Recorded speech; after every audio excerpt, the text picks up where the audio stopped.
नमस्कार, स्वागत है आपका मेरे इस चैनल कथा और कहानियाँ में। आप सबको नवरात्रि की हार्दिक शुभकामनाएं। नवरात्रि के 8वें दिन देवी शक्ति के महागौरी स्वरूप की पूजा अर्चना की जाती है।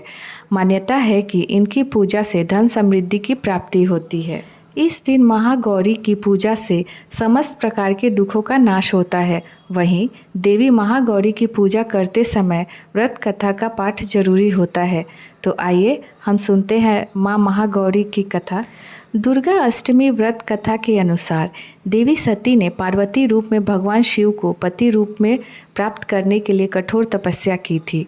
एक बार भगवान भोलेनाथ ने पार्वती जी को देखकर कुछ कह दिया, जिससे देवी का मन आहत हो गया और पार्वती जी तपस्या में लीन हो गई। इस प्रकार वर्षों तक कठोर तपस्या करने के बाद जब पार्वती जी नहीं आई तो उनको खोजते हुए भगवान शिव उनके पास पहुँचे।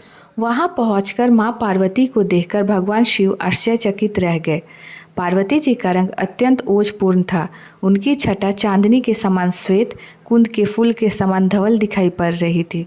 उनके वस्त्र और आभूषण से प्रसन्न होकर भगवान शिव ने देवी उमा को गौर वर्ण का वरदान दिया। दूसरी कथा के अनुसार भगवान शिव को पति के रूप में पाने के लिए देवी ने कठोर तपस्या की थी, जिससे उनका शरीर काला पड़ गया। देवी की तपस्या से प्रसन्न होकर भगवान उन्हें स्वीकार कर लेते हैं और शिव जी उनके शरीर को गंगा जल से धोते हैं। तब देवी अत्यंत गौर वर्ण की हो जाती हैं और तभी से उनका नाम गौरी पड़ा था। महागौरी रूप में देवी करुणामय, स्नेहमय, शांत और मृदंग दिखाई देती हैं। देवी के इस रूप की प्रार्थना करते हेतु देव और ऋषिगण कहते हैं, सर्वमंगल मांगल्ये शिवे सर्वार्थ साधिके शरण्ये अंबिके गौरी नारायणी नमस्तुते। एक कथा ये भी प्रचलित है कि एक सिंह काफ़ी भूखा था। जब वह भोजन की तलाश में वहां पहुंचा जहां देवी उमा तपस्या कर रही थी, देवी को देखकर सिंह की भूख और बढ़ गई, परंतु वह देवी की तपस्या से उठने का इंतजार करते हुए वहीं बैठ गया।